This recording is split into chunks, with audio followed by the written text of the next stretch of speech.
Pemerintah hari Jumaat yang lalu memberikan penjelasan tentang peristiwa pengacauan di lapangan Banteng dan sekitarnya pada tanggal 18 Maret 1982. Penjelasan tersebut disampaikan oleh Pangkop Kamtib Laksamana TNI Sudomo di depan para pemimpin mas media ibu kota dan wartawan-wartawan dalam dan luar negeri. Hadir pada kesempatan itu Menteri Penerangan Ali Murtopo, Kaskop Kamtib Jenderal TNI Wijoyo Suyono, Panglak Susda Jaya Mayor Jenderal TNI Norman Sasono, Kadapol 7 Metro Jaya Mayor Jenderal Polisi Anton Sujarwo, Ketua Harian Dewan Pers BM Diah, dan para wakil hubungan masyarakat Departemen Instansi Pemerintah. Pangkop Kamtib Laksamana TNI Sudomo mengatakan bahwa pelaku-pelaku peristiwa pengacauan di lapangan Banteng itu akan dituntut sebagai pelaku pelanggaran Undang-Undang Pemilu dan berarti bisa dijatuhi ancaman hukuman sedikitnya 5 tahun. Sedangkan lainnya yang melakukan pengerusakan akan dituntut sebagai pelaku tindak kejahatan. Kasus-kasus tersebut oleh Pangkop Kamtib Laksamana Sudomo dijanjikan akan diselesaikan sebelum pemungutan suara tanggal 4 Mei mendatang.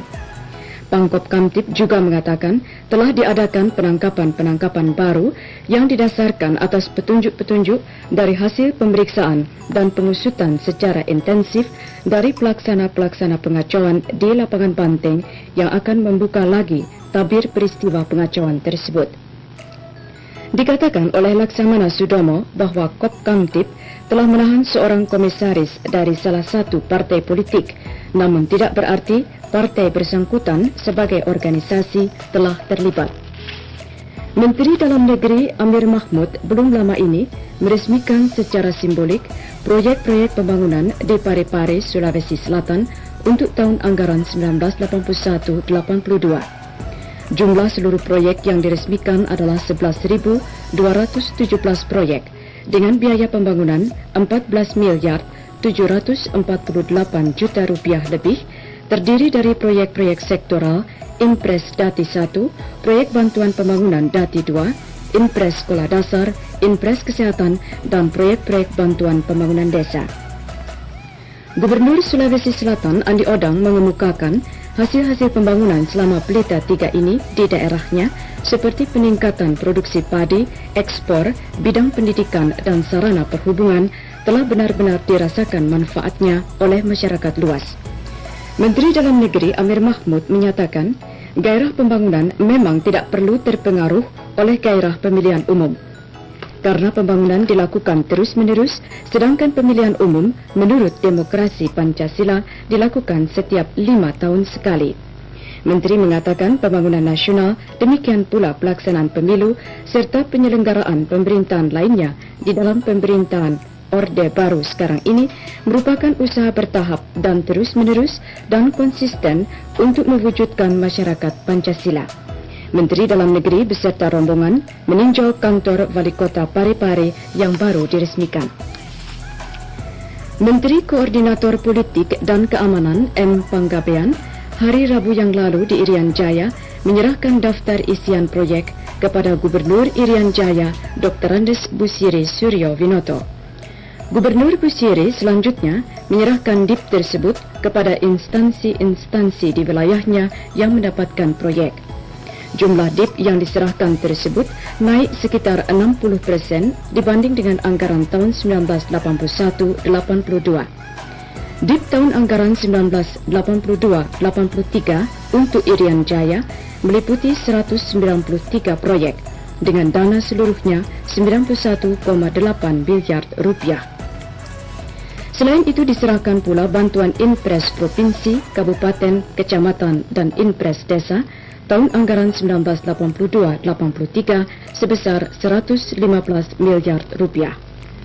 Amanat tertulis Presiden Soeharto yang dibacakan oleh Menko Polkam M. Panggabean antara lain menyatakan sebagai bangsa yang sedang dan bertekad terus membangun, tidak ada sikap lain kecuali harus terus bekerja keras serta tetap prihatin dan hidup hemat.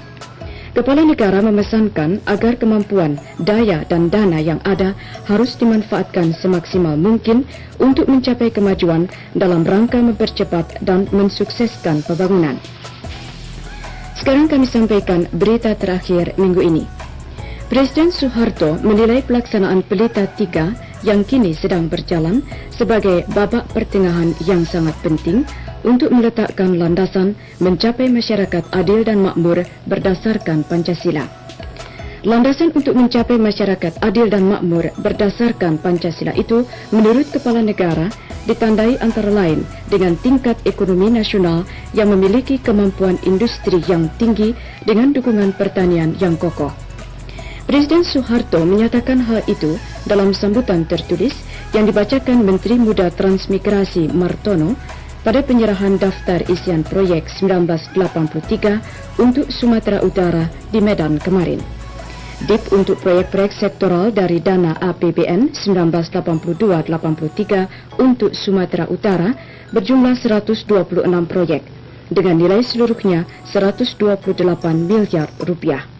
Sampai dengan tahun keempat Pelita 3 sekarang ini, dana pembangunan proyek-proyek sektoral di Sumatera Utara meningkat 35,5% setiap tahun. Menteri Penerangan Ali Murtopo kemarin sore di Desa Arafah, Banda Aceh membuka pameran nasional poster perjuangan dan pembangunan. Menteri Penerangan pada kesempatan ini mengatakan, kita tengah melaksanakan pembangunan materi untuk meningkatkan kesejahteraan bangsa Indonesia di dunia. Tetapi kita juga melaksanakan pembangunan akhlak, mental dan iman untuk akhirat. Menteri berkata, jelaslah bahwa pembangunan nasional adalah pembangunan bangsa secara menyeluruh, pembangunan politik, ekonomi dan pembangunan mental. Karena pemilu merupakan salah satu faktor pembangunan, yakni pembangunan politik, untuk menciptakan demokrasi Pancasila, maka wajiblah bagi bangsa Indonesia untuk ikut serta dalam pemilu. Inggris kemarin memerintahkan angkatan lautnya pergi ke Kepulauan Falklands dan membekukan semua milik Argentina sebagai balasan atas serangan militer Argentina terhadap Falklands, jajahan yang dipersengketakan di Atlantik Selatan itu. Perdana Menteri Thatcher pada sidang darurat parlemen kemarin mengatakan bahwa kapal pembawa pesawat terbang Invincible akan berlayar hari Senin besok untuk memimpin satuan tempur, tetapi menolak mengatakan apakah armada itu akan diperintahkan bertempur melawan Angkatan Perang Argentina yang kini menguasai Pulau Falklands. Perdana Menteri Inggris itu mengatakan bahwa Kepulauan Falklands masih tetap wilayah Inggris dan tidak ada agresi dan serangan yang dapat merubah kenyataan ini.